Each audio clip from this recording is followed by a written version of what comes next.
सभी अपने अपने स्थान पर शांति से विराजे रहें। पहले मंगल गीत गवाएंगे, उसके बाद आरती होगी। बगली वाले में दे बाबा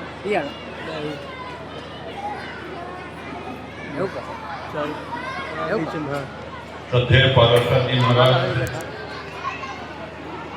हम लोगों के बीच में विराजमान है। ये हम सभी लोगों का सौभाग्य है। अपनी ओर से इस सभा मंडप में विराजमान सभी वरिष्ठ जनों की ओर से, सभी माताओं की ओर से और विशेषकर श्री गुल्लू मिश्र, उनके माता पिता, जजमान परिवार की ओर से मैं उनका स्वागत करता हूं, अपने श्रद्धा सुमन अर्पित करता हूं। श्रीमद् भागवत इतनी सरस और इतने सरल ढंग से कहने वाले भागवताचार्य हमारी दृष्टि में कोई दूसरे नहीं है। हम सभी लोग लालायित रहते हैं कि कब आपके श्रीमुख से श्रीमद् भागवत सुनने का अवसर मिलेगा, तो अवसर मिलेगा। और जैसा कि मैं कहता हूं कि एक भागवताचार्य के रूप में इस व्यासपीठ से श्रद्धेय महाराज जी ने हम सब लोगों के लिए एक औषधि दी है। उनके उपदेश को ग्रहण करते हुए हम अपने जीवन को, अपने धर्म को एक सुमार्ग की ओर ले जा सकते हैं। जिस तरह से हम बीमार हों और डॉक्टर के पास जाएं, डॉक्टर दवा देता है, लेकिन उसका लाभ तभी होता है जब मरीज उस दवा का नियमित सेवन करे। तो एक वैद्य की तरह आप आए हैं और श्रीमद् भगवत कथा रूप जो औषधि हमको देके जा रहे हैं, उसका हम सभी लोग निरंतर और नियमित रूप से सेवन करें। इसमें हमारा, केवल हमारा ही नहीं, हमारे पूरे परिवार का, हमारे पूरे क्षेत्र का भला है। आज बहुत सी चुनौतियां हम सब लोगों के सामने हैं। अखबारों के माध्यम से, टीवी के माध्यम से वो सब हम देखते सुनते भी रहते हैं, चिंता भी व्यक्त करते हैं उस पर, लेकिन उसका स्थायी निदान हम सब लोग तभी प्राप्त कर पाएंगे जब सनातन के प्रति, हिंदुत्व के प्रति हमारी जागरूकता हो, हमारी मुखरता हो। अभी महाराज जी ने कहा कि शिक्षित होना ही पर्याप्त नहीं है, क्योंकि साक्षर का विपरीत राक्षस होता है। अभी हाल में देखिए जो बम विस्फोट हुआ है, उसमें डॉक्टरों का नाम आया। हमारी जांच एजेंसियों ने शिक्षा किस चीज के लिए? मरीजों को ठीक करने के लिए, बीमारों को ठीक करने के लिए डॉक्टरेट की शिक्षा दी। काम क्या कर रहे हैं? तो ये एक चुनौती हम सब लोगों के सामने है। इससे हमको और आपको स्वयं ही निपटना होगा अपनी जागरूकता के माध्यम से। सनातन और भारत, जैसे महाराज जी कह रहे थे कि जल और जल की लहरें, सूर्य और सूर्य की किरण, चंद्रमा और चांदनी, ये दोनों अलग नहीं हैं। ठीक उसी तरह से सनातन और भारत, ये भी एक दूसरे के पर्यायवाची हैं।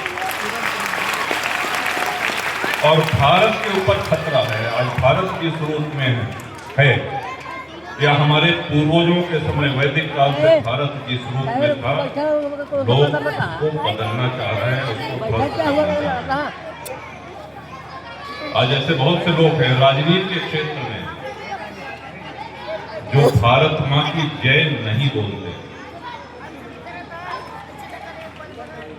विश्व में अनेक देश हैं, लेकिन माँ का दर्जा, माँ का स्तर भारत को ही प्राप्त है। कभी आपने नहीं सुना होगा कि जापान में नारा लगे कि जापान माता की जय, या अमेरिका माता की जय।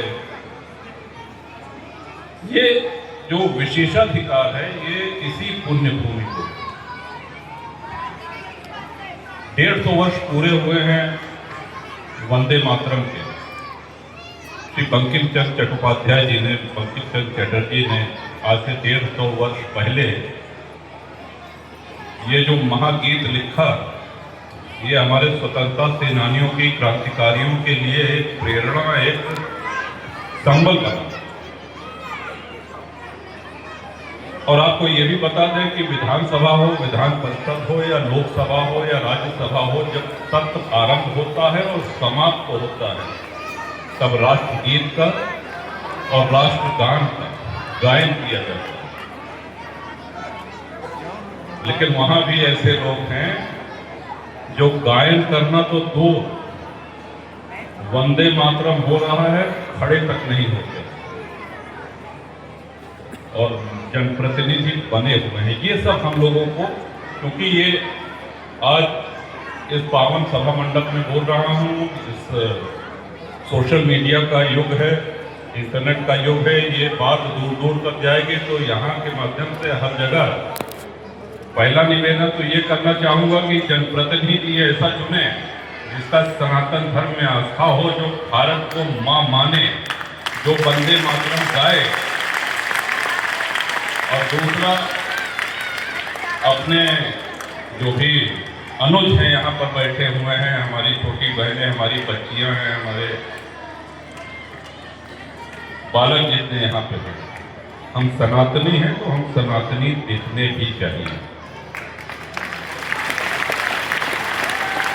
टीका लगा हुआ करें, चंदन लगा हुआ करें, 24 घंटा हो एक दिन में, कम से कम आधा घंटा, 1 घंटा, जिनके बदौलत सब कुछ है। वो है ईश्वर के चिंतन, वो है ईश्वर के पठन पाठन, वो है ईश्वर से चिंतन मनन अवश्य करें।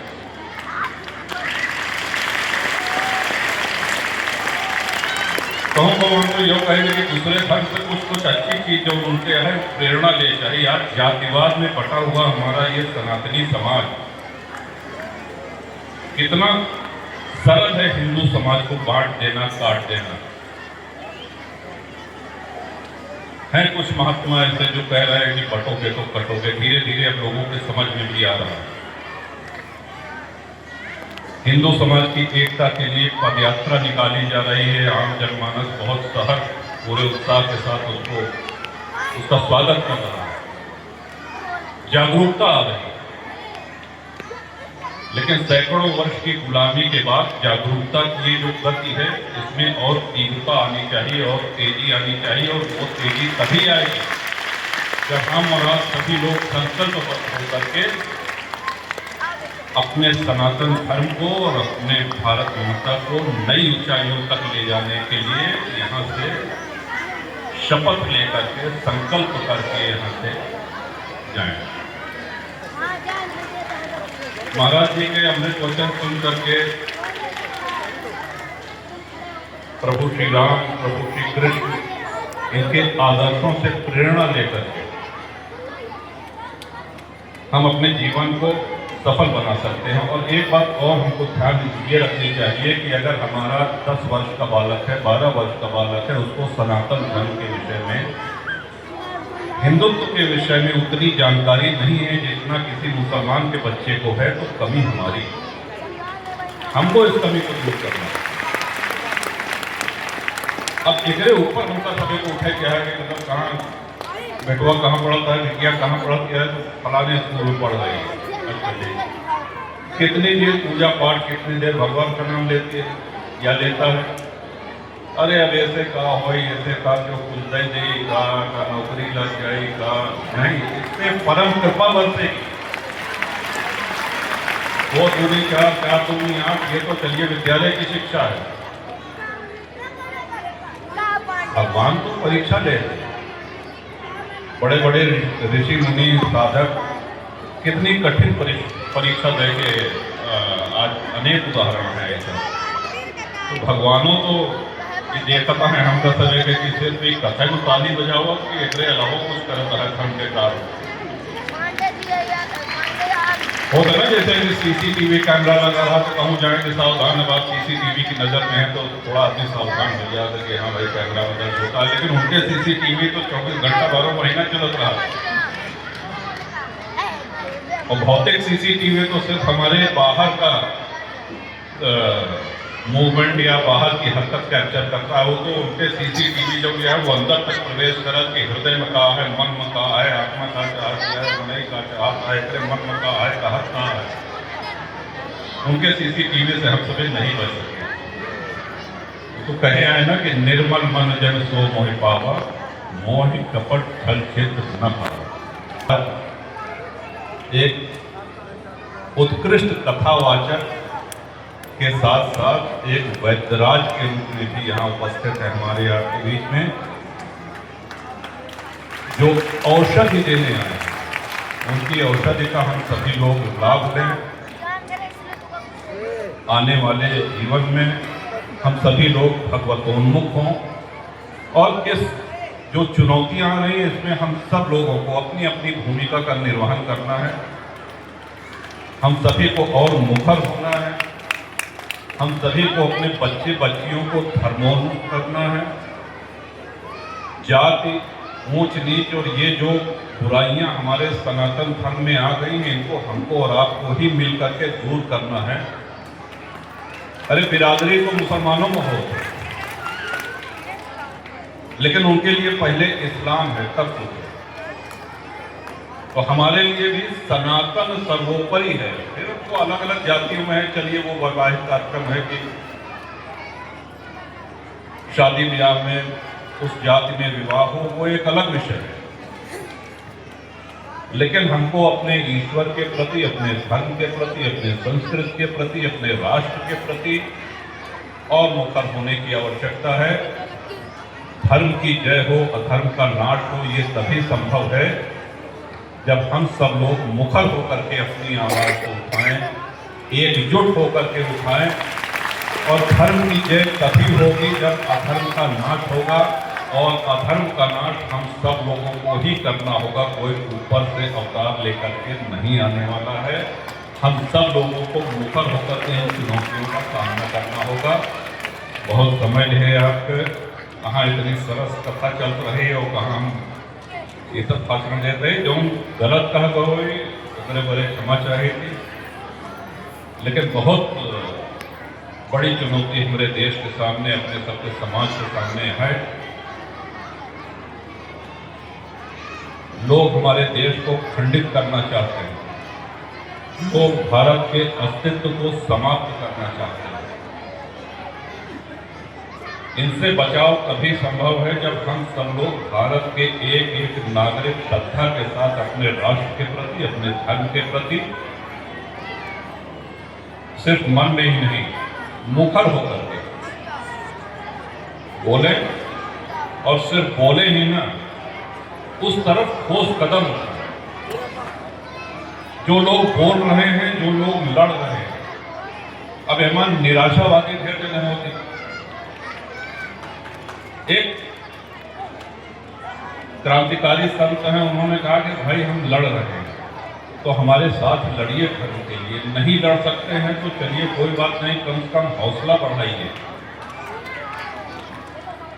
वो भी नहीं कर सकते हैं तो 2 कदम चलिए। अगर वो भी नहीं कर सकते हैं तो चलिए बैठे रहिए, कुछ मत करिए, लेकिन कम से कम गाली मत दीजिए, कम से कम बुराई मत करिए, कम से कम जो कर रहे हैं उनका मनोबल मत तोड़िए।